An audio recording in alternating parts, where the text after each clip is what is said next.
இப்போ வந்து நம்ம கல்யாண வீட்டு டேஸ்ட்டில் உருளைக்கிழங்கு பொரியல் செய்ய போகிறோம். பொரியல் எப்படி செய்கிறதுன்னு வாங்க பார்க்கலாம்.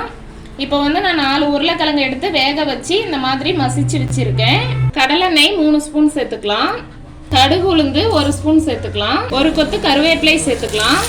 3 பச்சை மிளகாய் இந்த மாதிரி கட் பண்ணி சேர்த்துக்கோங்க. 1/2 ஸ்பூன் இஞ்சி பூண்டு பேஸ்ட்டு சேர்த்துக்கலாம்.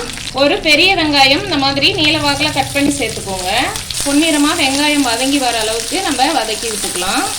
வெங்காயம் வந்து நல்லா பொன்னிறமாக வதங்கிருச்சு. இப்போ மஞ்சள் தூள் 1/2 ஸ்பூன் சேர்த்துக்கலாம். பெருங்காய பொடி 1/4 ஸ்பூன் சேர்த்துக்கோங்க. தனி மிளகாய் தூள் 1/4 ஸ்பூன். கறி மசாலா 1/4 ஸ்பூன். எல்லாம் சேர்த்துட்டு இன்னொரு டைம் நல்லா வதக்கி விட்டுருங்க.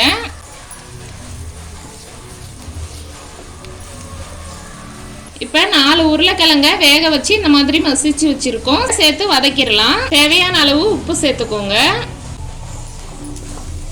இப்போ மசாலாலாம் உருளைக்கிழங்கோட நல்லா கலந்து வர அளவுக்கு கிளறி விட்டுக்கோங்க. நம்ம கல்யாண வீட்டிலலாம் போய் சாப்பிட்ருப்போம் உருளைக்கிழங்கு பொரியல். நம்ம வீட்டில் செஞ்சால் அந்த மாதிரி வரலையேன்னு வருத்தப்படுவோம். இந்த மாதிரி செஞ்சு பாருங்கள். கண்டிப்பாக நீங்கள் கல்யாண வீட்டில் சாப்பிட்ட அதே ஃபீல் கிடைக்கும். உருளைக்கிழங்கு வந்து நல்லா இந்த மசாலாவோடு சேர்ந்து இந்த மாதிரி மிக்ஸ் ஆகி வரணும். பாருங்கள், நல்லா மிக்ஸ் ஆகி வந்துருச்சு. இப்போ மல்லி இலை தூவி இறக்கிடலாம். கொஞ்சம் மல்லி இலை சேர்த்துக்கோங்க. இப்போ நமக்கு சுவையான கல்யாண வீட்டு உருளைக்கிழங்கு பொரியல் ரெடி ஆயிருச்சு. நீங்களும் இதே மாதிரி வீட்டில் செஞ்சு சாப்பிட்டு பாருங்கள்.